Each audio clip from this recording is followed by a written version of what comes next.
think I just curtsied in front of you. You did.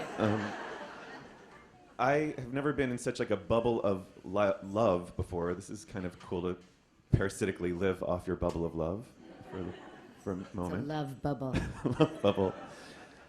Okay, let's just get this out of the way. You look beautiful. You were so nice backstage. You're such a nice person. Thank you. I'm not shocked. I'm just saying you're nice.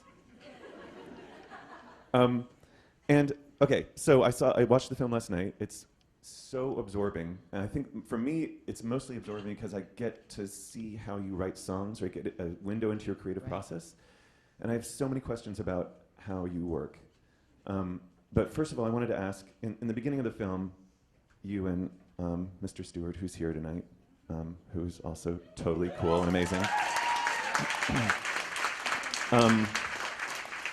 You mentioned how you're doing this film to sort of take it for the music industry, and you want to do things the old way. And I wanted you to explain that, what you meant by the old way. Well, the old way, really, up until not that long ago, was the only way. Mm-hmm. And that's just being, when you make a record, you make a concept record, you sequence your record so that even if somebody doesn't like the third song, they're probably going to listen to it anyway because it comes out of the second song and goes into the fourth song really beautifully. So they're not going to superstitiously go over there and take the third song out. It's like the world used to give you more of a chance. They might not like everything on your album, but they're going to like some of it, so they're going to listen to all of it, and then maybe they might fall in love with the whole thing, and that's what you hope. The reason that Dave and I made this record the way that we did, we made it at my house, and we made it that way because in the old days, not even so old, I mean, Fleetwood Mac did the same thing in 2002 and 3. If you don't own a big house to make a record in, you go and you rent one, because it's $2,300 a day to go into a really nice studio, which adds up. And or you rent a house for $25,000 a month, and divided by 4 or 5 or 2 or 3, it's better. And you don't have time limits, and nobody's, yelling at you to turn down the noise because you find a house that's got a lot of room on both sides. And so you instantly are more calm. And when I decided to offer up my house for this record, I had bought this house in 2005, and I have a dog, a little tiny Chinese. She's in the movie. You'll see her. She's a star. She wanted to come for today. She makes out with the couch. With the carpet at one point. So because she knows her life's going to change. She's 14. And she's a Chinese crested Yorkie, and so she's more Chinese crested than Yorkie, so she has no fur. And so she wears only Ralph Lauren cashmere. And very expensive cashmere from Italy, especially made for her by her Auntie Sharon, who sings in my band. And anyway, so the fact is that when you make a record in your house, you are able to really be yourself, and you're in your place, and Dave would come about 2 every afternoon, and in the beginning, in the first 3 months, he'd go home about 8:30 because he has 2 little girls, and so he couldn't just be hanging out until 5 in the morning. And then me and my girls, Sharon and Lori, we would work with my assistant Karen, and we'd work until 1 or 2 or 3 in the morning. And so that when he would come back the next day, we would have worked out a lot of our vocal parts, so that he didn't have to, that he and everybody else concerned didn't have to sit there and listen to us work out harmony parts. So that's always a great way to do things. So we're like all ready with our parts, which also means that we like them, we don't want to change them.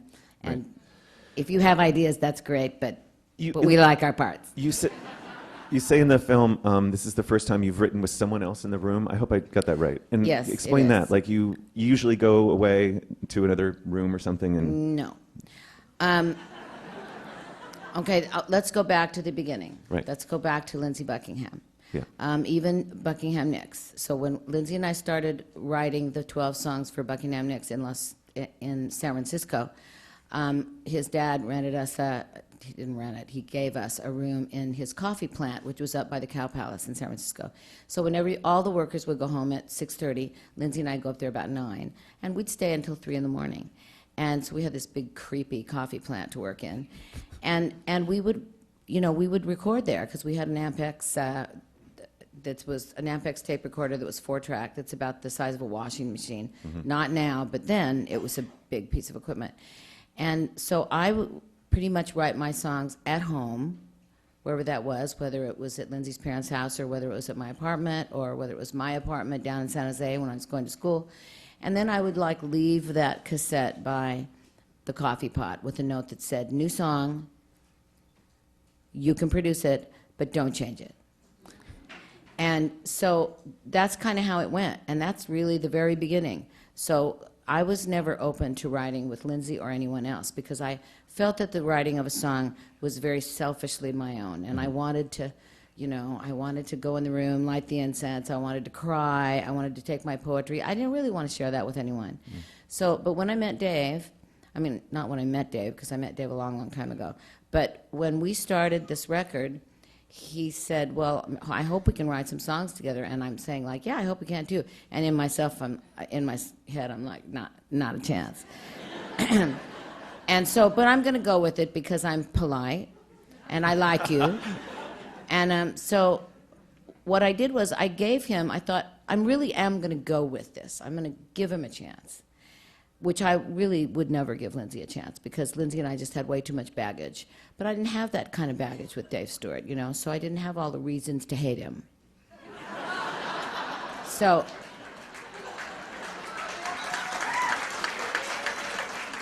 I was open. I was like an open book with Dave, So what I did was I gave him a book of poetry, which had about 40 poems in it. And I talk about it a little bit in the film. I did not in a million years expect him to read all those poems. Because if I had given that same book to Lindsay, he would have went, oh yeah, sure, really. I'm going to read all this. And, it's like, all the fairies and the lost love affairs that aren't about me, and I'm going to read all that. So I didn't really expect Dave to read this book, but he did. So when he came in, and we're sitting just like this. Yeah. In the living room, except we have like a fireplace. It's fantastic. And he says, Like this. he goes, so I like this poem. And I'm like, what am I going to say? I gave him the book, so I'm going to say, like, I didn't really give you the book for any reason. I didn't give you the book because I was going to try to work with you. I just gave you the book so you'd have it on your coffee table. So I said, okay. And he said, so, and there's a microphone, because we always have a microphone over our coffee table. And he says, just in case. And he says, well, I like this poem. And I'm like, well, I like it too. I wrote it. And he says, so let's do this poem. And I'm in my head, I'm like, are you crazy? But I think, okay, I'm gonna go with this. So he starts playing, da, da, da, da, da, da, da, and he goes, and I'm just staring at him with a blank face, And he goes, so I've got the poem in front of me too, and I'm like, okay. And I'm, so I'm like you may be the one, but you'll never be the one. Guess who that was about?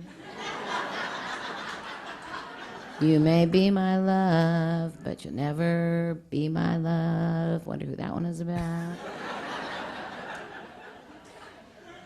And so 5 minutes, Dave Stewart and Stevie Nicks have a song that's really good. And that's the first time you've done that. That's the first song we wrote. But that's the first time The first time I have ever. That's crazy. Now, I have written with Mike Campbell, but in a very different way. He sends me a CD in the mail, or he sends it over with in a car, but he doesn't come with it. Right. So he'll send me 13 tracks, and it'll just say tracks for Stevie, and I'll sit and I'll listen to them by myself, and me and the girls, and we'll maybe we'll write a song to some of them, and maybe we won't. And Mike is great, and he's been wonderful to me my whole life since I met him in 1979. He does that. So I've used a lot of his tracks. Tom Petty does too. So, but this is very different. Yeah, This is not like listening to a track and going, I don't really like that, because you don't want to hurt people's feelings. Right. You don't want to say, well, I think that sucks. And also, I don't like the way you're putting my words to that music that I think sucks. But So you're making my words suck, actually. There are some hilarious So moments we're where you tell it like it is. I mean, to Dave even, like when you're like, I don't like that solo. That sounds too weird. I want it to be. So you definitely have a clear idea about what you wanted to do with this record. Yeah. But also with Dave, He doesn't care. Dave he plays doesn't around. care. I can say to Dave, no. And he'll just go like, all right, on to the next part, you know. Yeah. So he never puts you in that place where you feel like you've hurt him or you've been a total, you know, biatch, you know. You haven't done that to him because he doesn't let it. He has daughters, so he's really good with women. You know, he understands that we're sensitive and that we're sometimes we're going to go along with stuff that we don't really love because we just don't want to hurt your feelings. But he can read you, and he got it. I wouldn't even if he was like you and he started to play something that I didn't love before I even said to him, he's like changing the chords. Yeah. So we would never get to that part where there would ever be a harsh word or an argument or. I love how he says in the film how you guys have such a rapport because you both were in love with somebody and then broke up and kept the band going. And got famous. Yeah. Duos. Famous There's not duos. very many. Right. There's Sonny and Cher. There's me and Dave now. There's me and Lindsay, and there's Dave and Annie. And there was the really famous country duo that I can't think of their name now. You know, every once in a while, a really big duo will come along, but it's not all the time. And it is with Dave and Annie and with Stevie and Lindsay. Same thing happened. Went together, lived together for 5 years, broke up, formed a band that got hugely famous. Right. So that's the underlying thing that Dave and I had was that we both came from these strange and crazy duos where, you know, you're in love, you're living together, and you're doing music together, and you try not to let one get in the way of the other. And that's hard sometimes because when you love somebody, you don't really want to tell them that what they're doing is stupid. So you don't, you know, and so stuff happens, and you end up recording stuff that you hate, but you don't want to, you don't want to hurt people's feelings. So it's trial and error in that, but coming from that, both of us had a very good idea of what we were doing, because really what we were doing was we were sort of becoming a duo, even though he doesn't, sing on all the songs or anything. Right. But still, the working duo of Dave and Stevie became a duo. Oh, I definitely hear his influence in the music Absolutely. completely. The song "Everybody Knows You." That was the first thing was more like what Mike Campbell does.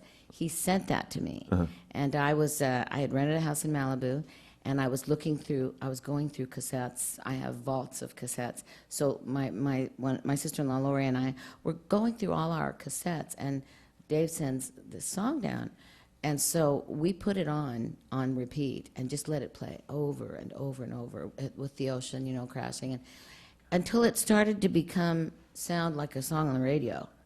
And with this particular song, Dave wrote, just like he did with Don't Come Around Here No More. He wrote, everybody loves you, but you're the only one, I'm the only one that knows you really, da da da. He wrote those 4 lines, and that's a little different than just having somebody send you an empty track, because then he started the story.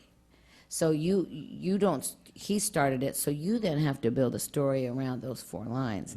So I started building a story around those 4 lines. And, I finished it in about one night. And then I went back to my house where we recorded the record, and we threw the words on at the first verse. And we sent him back the first verse, and he liked it. And I said, okay, now, well, if you like it and if you like where I'm going with this, then I'm going to go do the second verse. So I went and I did the second verse, and we sent that back, and the song was written basically. So that was the song we started with at Dave's studio, High Window. So that's really how it all began. And You May Be the One was the second song that we started when we moved into my house. I'm so curious about all these vaults of cassettes and books and poetry. I feel like you're secretly a really, really organized person, and you have everything at your fingertips from like your past? Well, I have really great people too that help me. Right. I mean, my journals are very organized because it's like, today, tomorrow, the next day, and Right. you just put. I never know what the date is, but I put Thursday, Friday, Saturday, and then I'm hoping that somebody will have written 2012 on it. Right. Yeah. But the cassettes, because I have an amazing assistant, and my girl singers also have been with me since 1979. So between those three, they really keep all those cassettes very organized. So we have vaults in Phoenix, where because I lived there, I had a house there until a couple years ago when I sold it. So but I still have all my storage there in Phoenix with a lot of my great stuff and all the songs. Then we also have drawers of them here. I mean, not here, but in Los Angeles. And they are all labeled. And so we know where to go when we're looking, like with Annabelle Lee, we found that in the demos. Oh, And, you had already scored that to music at some I point? had put it, I had made a demo in probably 1996 of Annabelle Lee, but I wrote it when I was 17. Right. So, but I didn't make a demo until 1996. And it was just, I mean, were you like, oh yeah, I remember doing that, or was it? Oh, I was it- totally remember it. So you have this incredible, not only that you have this catalog in your brain of your entire Yeah. stuff. Annabelle Lee is one of the only songs that I actually never recorded, but totally stayed in my head. How amazing. So I would, every once in a while I'd go, many and many a year ago in a kingdom by the sea. So I never forgot it. Right. It was always there. And when I decided to make the demo of it, I didn't know if it would come out good. It came out great. The demo came beautiful. out great. Yeah. So then when I said this, I did an iHeartRadio thing night before last, and I had to listen to it back because it's a radio thing. They gave us like 72 hours to go in and tweak it a little bit. And I'm listening to what I said, which is true, which is I said to Dave at one point, I wrote a song with Edgar Allan Poe in the 1800s. And he's like, you did? And I'm like, I did. And I said, it's a really good song. And he said, darling, can we find it? And I said, it's in Phoenix in a vault. And he said, can we get it? I said, of course we can get it. And that's and then I sent Lori home to look for it. And she found it. And because they're all labeled, so Right. she found it, and then and he loved it, and it was recorded within a couple of days, So it's like sometimes music needs to wait. You might write a song today that you kind of know in your heart is not going to be something you're going to probably record for the couple of years, but down the line. I knew when I was 17 years old that Annabelle Lee someday would be a song. And it's a great song, and it is a great song on stage because, you never know when you play new songs how they're going to go over on stage because you never know when there's going to be a person out there that's going to go, okay, exactly, which one of my favorite songs did you take out to put in that new song? So you always you're treading on eggshells when you add new songs to your set. So usually, in the past, for Fleetwood Mac and for me, it's like when we did Rumors, we kind of chucked Fleetwood Mac, and just went on stage and did the entire Rumors album, and almost got booed off the stage, and went straight to a studio the next day, and redid our set and put back in 99% of the set that we had done after Fleetwood Mac, which is 75, and then put like 2 songs from Rumors. Because you can't overwhelm people. Yeah. You have to be really careful with your new stuff. You have to really sequence it, Right. really kind of secretly in, so they're not like what is that? Right. So that's what we did. But we ended up being able to do 6 new songs in the set, and that's outrageous because in Trouble in Shangri-La in 2001. I started out with 5 or 6 songs. By the last concert, not one song from Trouble in Shangri-La was left in the set. And that's a little bit heartbreaking, but not when you're doing a song that's not really going over. Right. So you're like, that's out. So these demos of yours, there's more material. Oh, so much more. Yeah. Oh, good. Good. It's. I think in a recent interview you talked about how like even your manager and some other people were being really negative Nancy about the music industry, about like, you don't want to do an album, Stevie. It's not, the music industry sucks now, and how That was 2005. that was 2005. Yeah, when I came off the road from the Say You Will Fleetwood Mac tour, which was 135 shows. Wow. But that's what I always do. I tour with Fleetwood Mac, and then I go and do a record by myself, and I tour with that. And I don't tour as extensively as Fleetwood Mac does, but I tour, and then I go back to Fleetwood Mac, and then I go back to me, and then I go back. So that's ever since 1982, when Belladonna came out, or 81, whatever. That's what I've done. So when I came off the road, I had done a record in 2000, put out a record in 2001. So in 2005, when the Fleetwood Mac thing was all done, then I was like, okay, well, I'm going to go and do what I always do. I'm going to do a record. And management, everybody was like,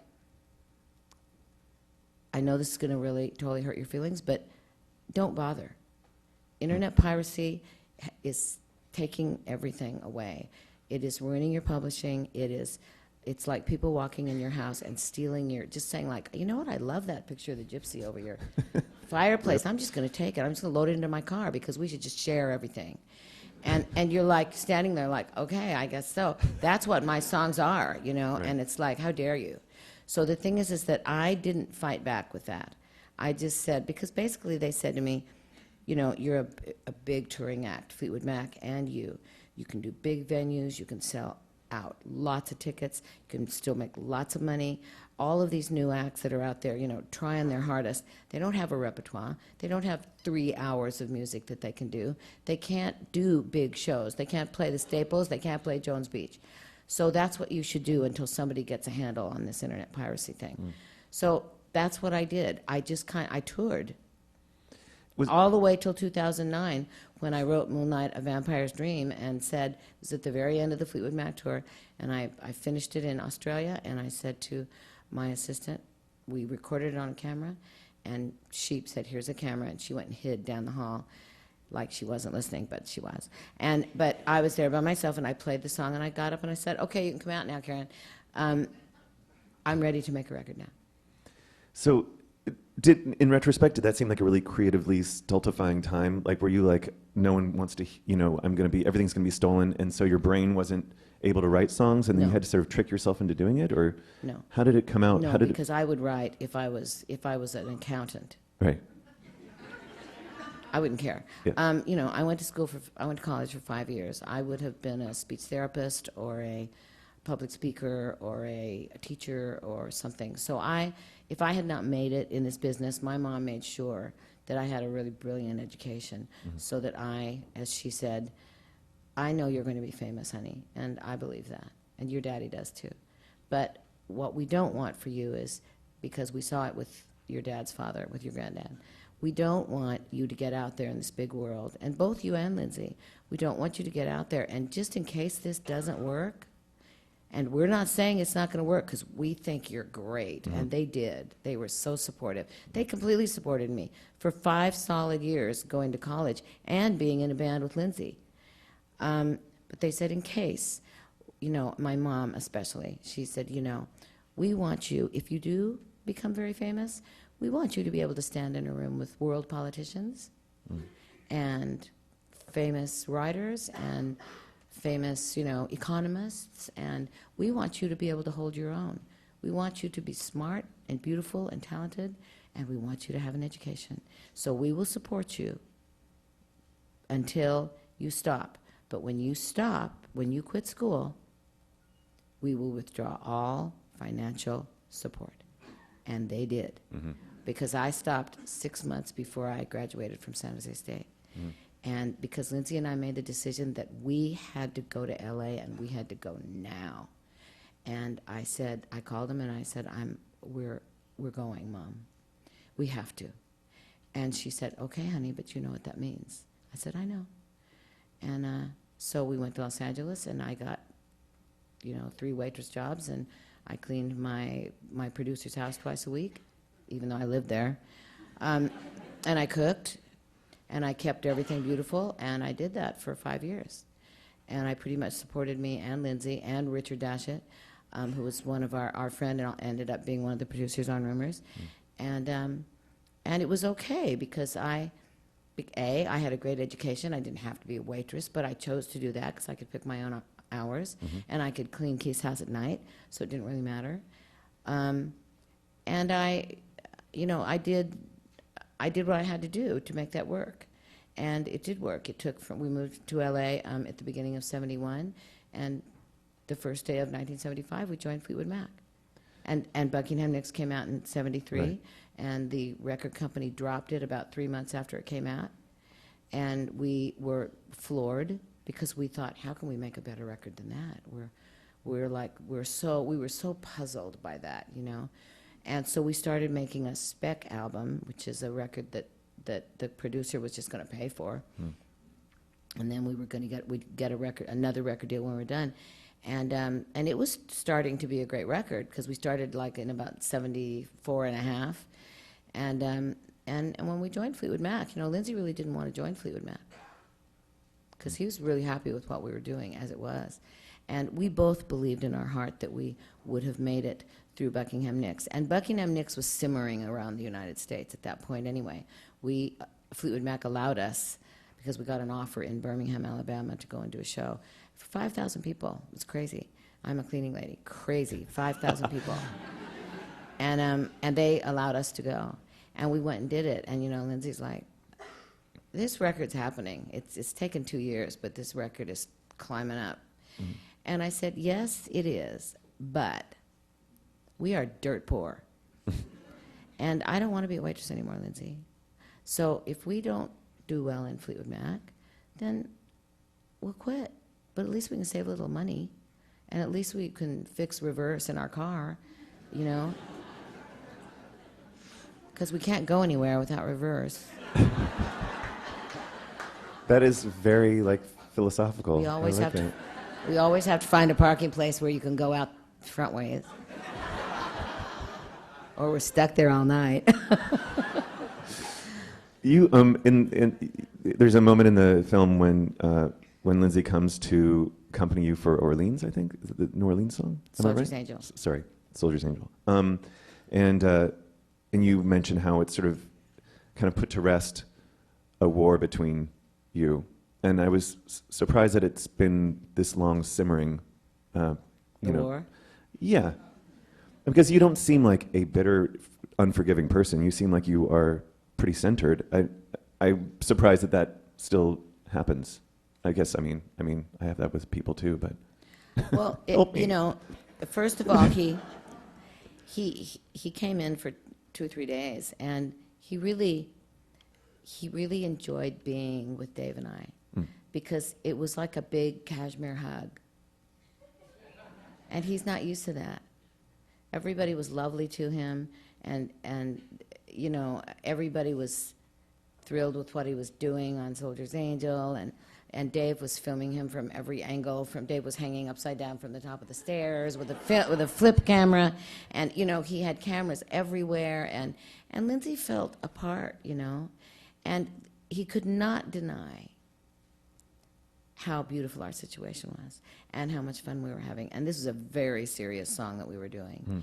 And we called him because I said to Dave, I don't think we can do this song without Lindsay.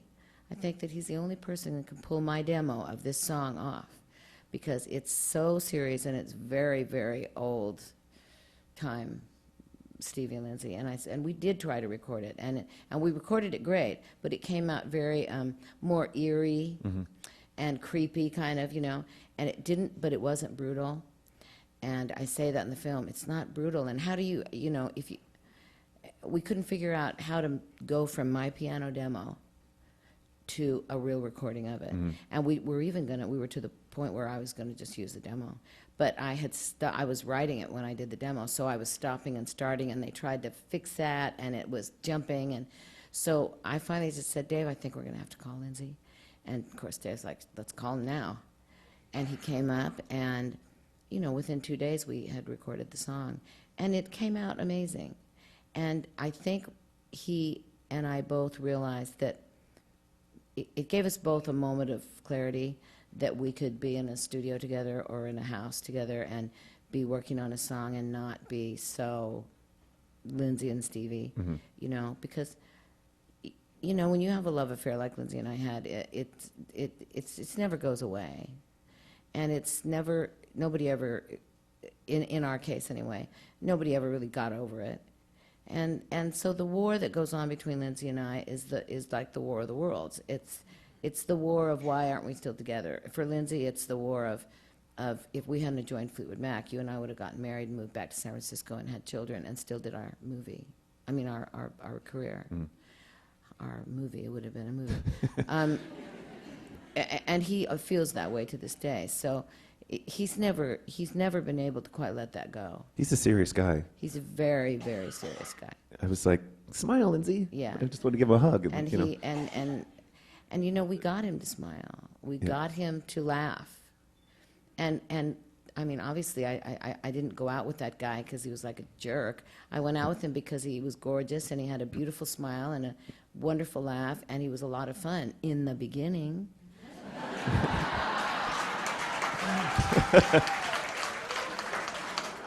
You know, and then like men and women do, people get possessive and consuming and all powerful and wanting to run the show completely. And of course, you saw it in the film. Yeah. For me, it's like I'm gonna either you let me drive with you or I'm not gonna do it. Oh, when he gives you the little songwriting tip, when he's like, you can't go from first to second person. Well, see, Yeah. I mean, and see, if he could just learn that, if he could learn not to tell, he should know better Right. by now than to say, I think you should change the tense of that verse. Because it's like, I'm just going to turn right around and say, what I did say is, really, would you say that to Bob Dylan? I think that, you know, on It's All Right, Ma, I'm Only Dying, you should like say, It's all right, Ma, you're only dying. Because Bob Dylan would really say to you, it's none of your business. What I say. Right. This is my thing. What I say, you can produce, you can add a few chords here and there, but you cannot change the heart and soul of my song. And so that was when he said it's a rule of thumb, that was a bad thing to say. Yeah, not good. Because I don't have rules, and that's why I never took any music That's what lessons. I love. Also, did they show that clip where you're saying where you're like I'm just letting it flow, and Right. you go through different time increments, Yeah. and you don't see, since I never took piano lessons, I don't know if something that I'm doing is wrong. And every time I would say over the last 35 years, I think I'm going to take piano lessons, everybody would say, oh, no, don't do that, because if you do, then you'll have rules. And the way you write is so not rule-esque that if you start to have rules, you'll start writing songs like everybody else. And I took 1 month of guitar lessons, classical guitar lessons, 1 month, 4 weeks.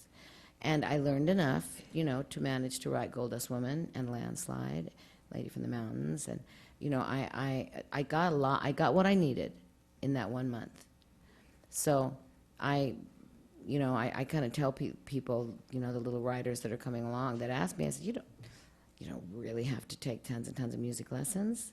Just get enough. Just get 10 chords. And I never took a piano lesson, so, I don't even think you have to take piano lessons. I think you could just go sit at the piano and play around with it, and when you find something that sounds good, record it. right, yeah, And you're done. You don't really have to be a genius. yeah.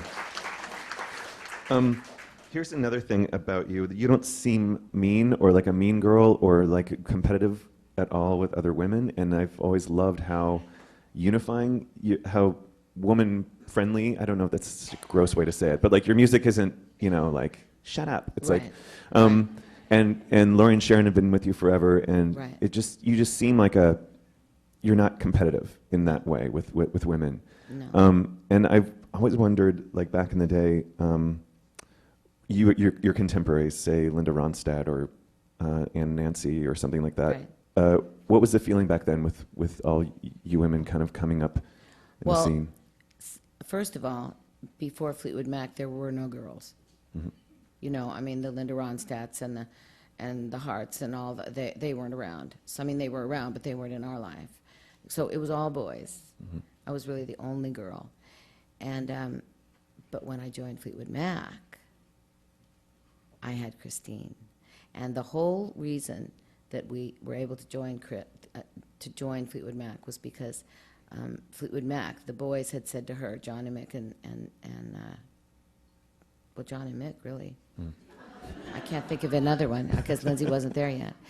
John and Mick and Christine came to Los Angeles. Yeah. And they said to Chris, we've found the guy, but he comes as a package. He comes with a girlfriend, and we're not getting him without her. And she's a really good singer, and she writes songs, but we realize we already have a girl singer, so do we really? So it's up to you, Chris. We'll have dinner with them, and if you like her, then we'll ask them to join the band. If you don't like her, then we won't ask them to join the band. A little bit of pressure there. On her. Yeah. So we went to dinner, and we had a ball, and I just adored Christine. Chris was 5 years older than me, but we were like 27, 28, 29, 30, 31, 32. My math is so good. And she was... It is good, actually. She was 32, so she was really young, too, you know, and I was like 28. So all of a sudden, I had this great woman in my life. I had a best friend in my band. And Chris and I made a pact from the very beginning that, you know, she knew all the famous people. Stevie Winwood used to carry her books to school. She hung out with Eric Clapton and all of those, and Jimmy Page and all she knew all of them well. And we said to each other, we will never be treated like second-class citizens. If we're sitting in a room with all those famous guys, we will be as famous as them, and they will respect us, or we will walk out. And so we kind of went in with such an attitude, the two of us, that we were a force to be reckoned with. Nice. Nice.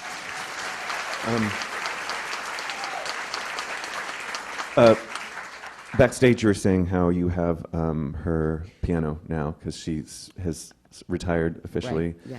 Can you give me any theory about why she retired, and will she ever come back? And she's such an incredible songwriter. I think that, you know what, Chris started to get panic attacks in the last couple of years where she didn't want to fly. And when you tour like Fleetwood Mac tours, the band can't go on a bus because we'd be too tired to go on stage. So she got really afraid of flying. And she'd been doing this since she was 14. I mean, I started, you know, in my 20s. So since she was 14, she'd been in a band. And after the dance, we went to the Grammys, and it wasn't, we didn't win the Grammy, which we wanted to win really a lot for the dance. And Lindsay got kind of mad, and she wasn't really happy with that situation. And basically, when it was all over and everybody had gone home, and she and I were doing some press, she said to me, "I quit." And I looked at her like, really? Because we had done 40 shows. We hadn't left the United States. We could have done, you know, 2 months in Australia, a couple months in Europe. We could have toured the whole world. We could have been out for another year, and which would have been multi-million dollars. And so I said, really?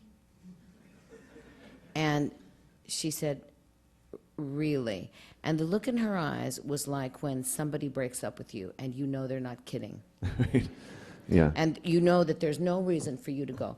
But, so I said, so now you're done?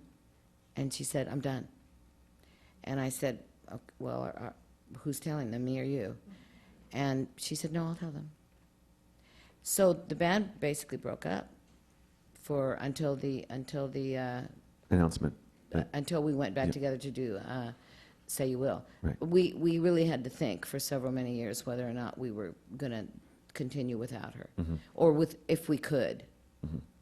And I think the only reason that we could continue without her was because the stage itself still looked very similar.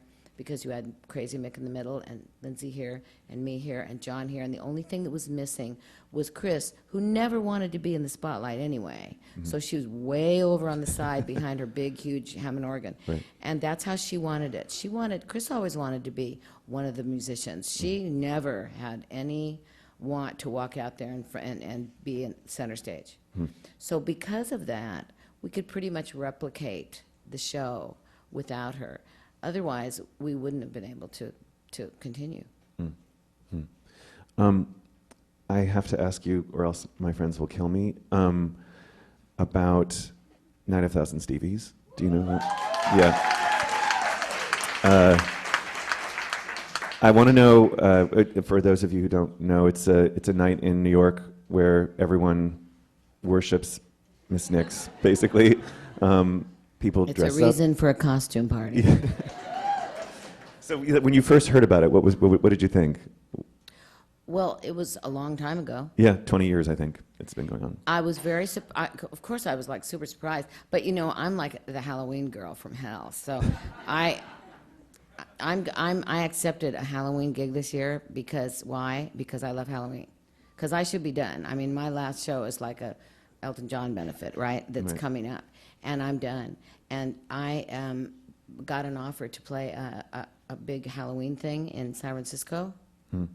I'm like, I'm so in. I'm there, and I'm going in costume, and so are the girls, and it's so I am that person.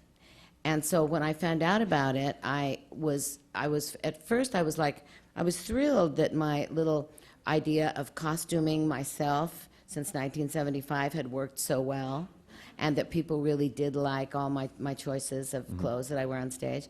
And that, if I get a white dress, that everybody gets a white dress, and if I go back to black, everybody goes back to black.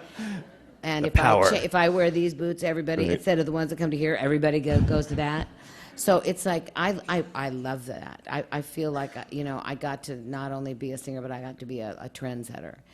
And the fact that it continued, in the beginning it was just like a great fun thing that I thought would happen once, The fact that it has continued until now, I'm thrilled, because I love the fact that people love my music enough to gather and dress up like me, because I do that. And one of these days, I dress up like me.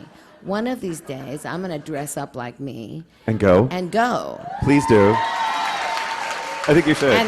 And nobody's going to know it's me, though. And then I'm going to just saunter up there to the stage and take off my fantastic mask that I'll be wearing and just break into Edge of 17. I love it. And people will be like, is that her? No, it's it. Or is that just somebody who really sings good and sings like her and looks a lot like her? And then they'll be like, no, I think it's her. Hilarious. So I'm thrilled. I mean, I'm honored and I'm thrilled, and I'm glad that it brings people happiness, because my clothes and what I do brings me lots of happiness. So I love it that it has rubbed off. It is like a spring ritual. Every time I've gone, it's always been like it's about bringing in the spring to me. Right. That's what it's like. Thank Hey, you. how are we doing on time? Are we question and answer now? Yay, Q&A time. I can't even see the audience. I know. I know you're there, but you're kind of black. You're kind of in black. I don't know.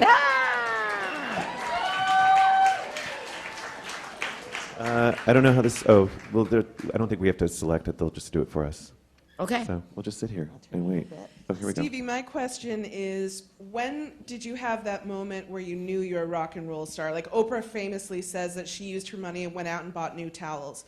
What was your, hey, I'm a rock star now moment back in the 70s?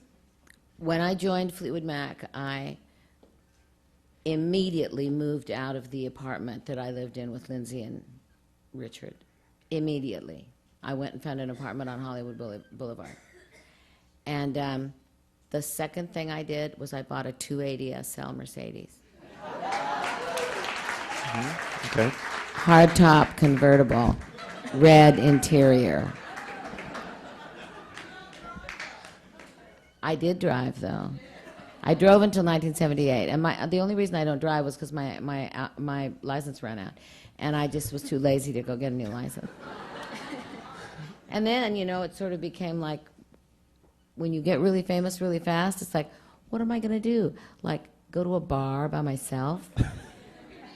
or go to the market by myself, That's how it became, because Fleetwood Mac got so big so fast that all the things that I had been doing, since I moved to LA, which was really being the caretaker of a lot of people, went out the window. Somebody once said to me, just so you know, the one time I ever went to a psychologist, whom I liked very much, but that's way too much work for me.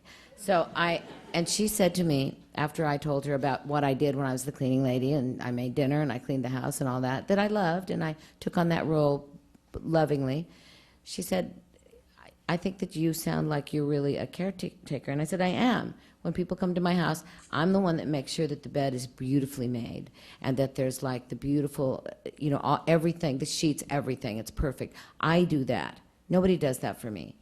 And I love that. So if somebody comes and they don't feel well, I make them a llama hot water bottle and give them the cashmere blanket and make sure that they know how to work the TV. It's like, so I'm that caretaker. And she said, I think that the day you joined Fleetwood Mac was the saddest day of your life in many ways, because a lot of the things that you love to do, which is to take care of people, ended on that day, and people started to take care of you. Wow. Hi, Stevie. You did a lot of press for the In Your Dreams CD. Will you and Dave be doing press with this DVD and maybe a signing or something?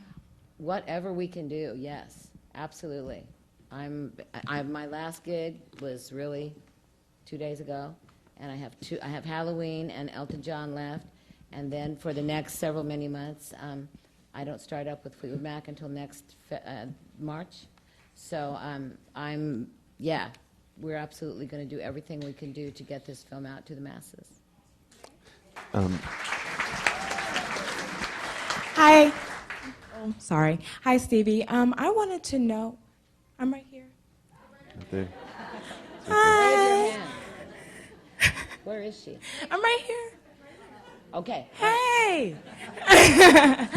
I wanted to know, always, have you ever considered doing an R&B album, like straight R&B? And if you do, who would you like to collaborate with? You know what? I learned to sing with R&B music, even though I had a country singing grandfather.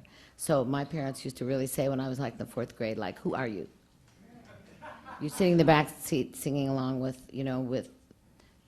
all the R&B girl groups that were out when I was in the 4th, 5th, 6th, 7th grade. And I said, well, because I really don't, I'm really not going country. I'm really going R&B. And so it's always been a dream of me to do something like that. And I just did a thing with Babyface, and he even said he would like to write with me. That would be amazing. That would be amazing.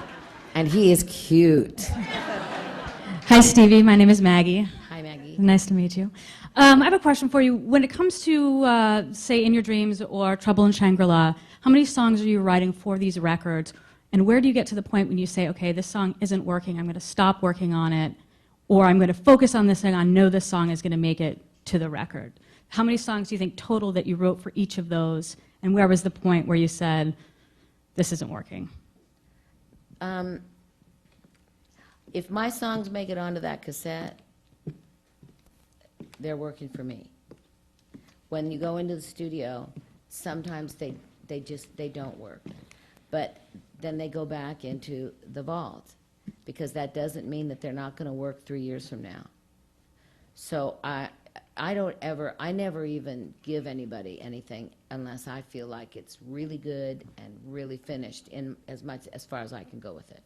So I never even play parts of songs for people. It's like they're done. Now, of course, writing with Dave is a different thing because I'm writing with another person. So, there were a couple things that we did that neither of us liked, and so we just dropped them, and moved on. Just parts, usually just parts. You pretty much know really fast. You get one really good verse, and you're like, this is great, you know, so now we're going to try to make a chorus that's as good as that verse. So that's not the hard part. The hard part is too many good songs, and then having to take some of those songs off. And putting them in the vault. And putting them in the vault to wait for them to be, you know, reborn again. Hi, Stevie. I'm Kevin. Nice to meet you. Hi, Kevin. Those of us that have been following you like for a very long time, we often say to one another, the voice. Is the voice just so touching and just hits us in our hearts? And we always thought, would Stevie ever consider doing an acoustic tour with just a piano, just a guitar?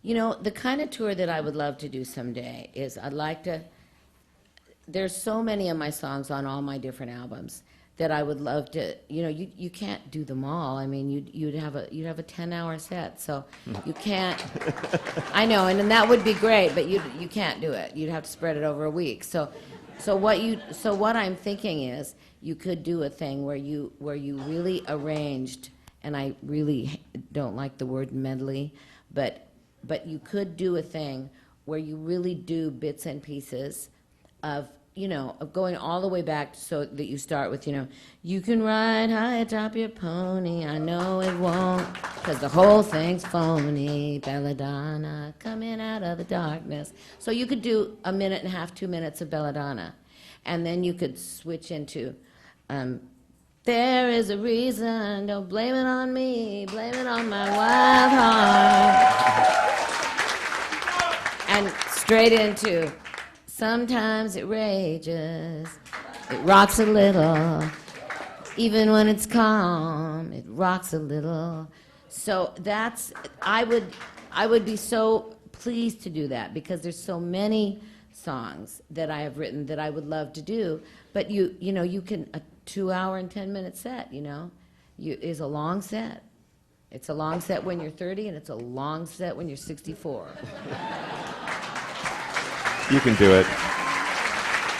But someday, one of these days, I will do it. And I'll have, you know, I'll have Waddy and I'll have the girls and I'll have bass, I'll have drums and I'll have them in the back and sometimes they'll come forward and, you know, it's like something, it would be a whole nother kind of way to look at my music. And for me, it would be great because sometimes I think about some of those beautiful songs that nobody will ever hear me do because they'll never make it onto the stage. So, you know, that's all, you know, when I don't want to do 135 shows, it's like, then that's what I'll do. I'll start doing things that are more eclectic. So, you know, the world, it's, what's to come is, for me, always exciting. And a new album maybe with that. Hi, Stevie. I'm Bill. Nice Hi, to meet Bill. you. You've appeared in kind of a spate of recent memoirs. Ann and Nancy Wilson mentioned you in their new book, and there's... I just heard about that. Yep, and there's Making Rumors, Ken Calais, with all your journals, and spate of fans who would be so excited. Are you planning on ever penning a tell-all or a really great autobiography? Because I think there's big demand for it. You know what? I'm not ever going to write that kind of book. If I ever write a book, it'll be vignettes. It'll be, you know, it'll be the day I joined Fleetwood Mac. It'll be the day I met Lindsay. It'll be the day I decided to do a record with Dave Stewart. It'll be the magical moments. I am never going to write a book to drag people through the dredges of my life because I don't think people need to know that. I think that everybody has heard me do enough interviews, you know, on drugs, that everybody knows that there was some very bad times in my life. But you know what? I survived.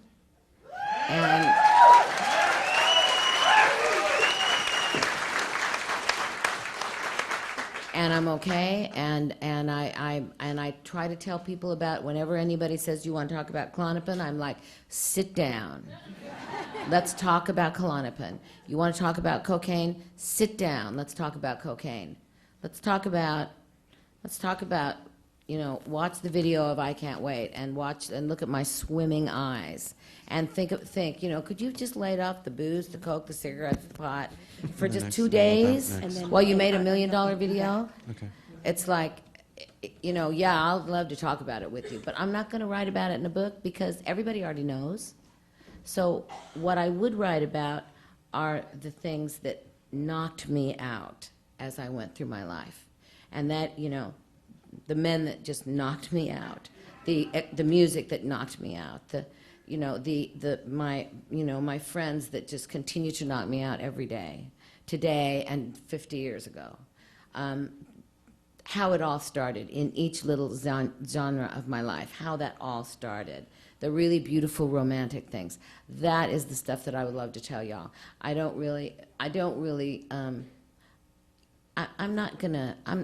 certainly I'm not gonna go and talk about, I went on the road with Ann and Nancy for a week and we just had a ball. We did a lot of drugs and we had a great time. And you know what, I think they wrote about it and I wish they hadn't.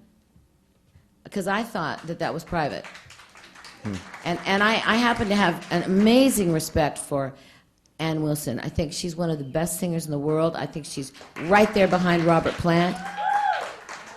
I think that Nancy Wilson is, and I've told her, right there behind Lindsey Buckingham and Waddy Wachtel and and Dave Stewart, those amazing guitar players. I love these girls. I would have preferred that they had left me out of the book. Because we're not, we weren't best friends our whole life. We didn't, we spent a little time together and we influenced each other, but I would have preferred they had left me out of their book. So if I was going, they will not be a vignette in my book. This is the last question right over here. Oh, okay. Woohoo! Okay. Where are we right over here? Okay. Hi, I'm Allie. Hi, Dave. Okay. Hi, Allie. Now that I'm Allie. Okay. I read in an interview that after you tour with Fleetwood Mac, you're going on a rest or a break. After your break, are you going to go on tour again, or you're going to do not another tour? I mean, this is not a tour, like just small shows, like casinos and stuff. You mean after I come off this one, and then next Like March af- go on the Fleetwood yeah, Mac like tour, after you're which done will with be Fleetwood Mac. probably a year.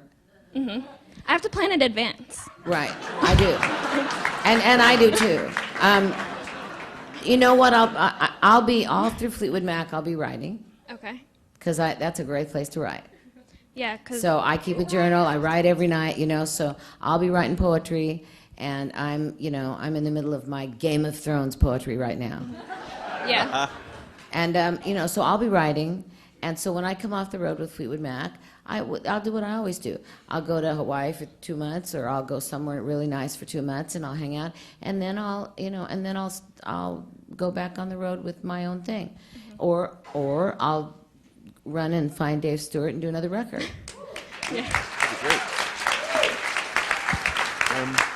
Okay, I guess that's it. Ms. Nicks, you're You've had a lot of beautiful. trouble with that mic I know, all it's- the way It's through just this show. a curse of mine. You're the most beautiful original person ever. Thank you so much for spending time with us.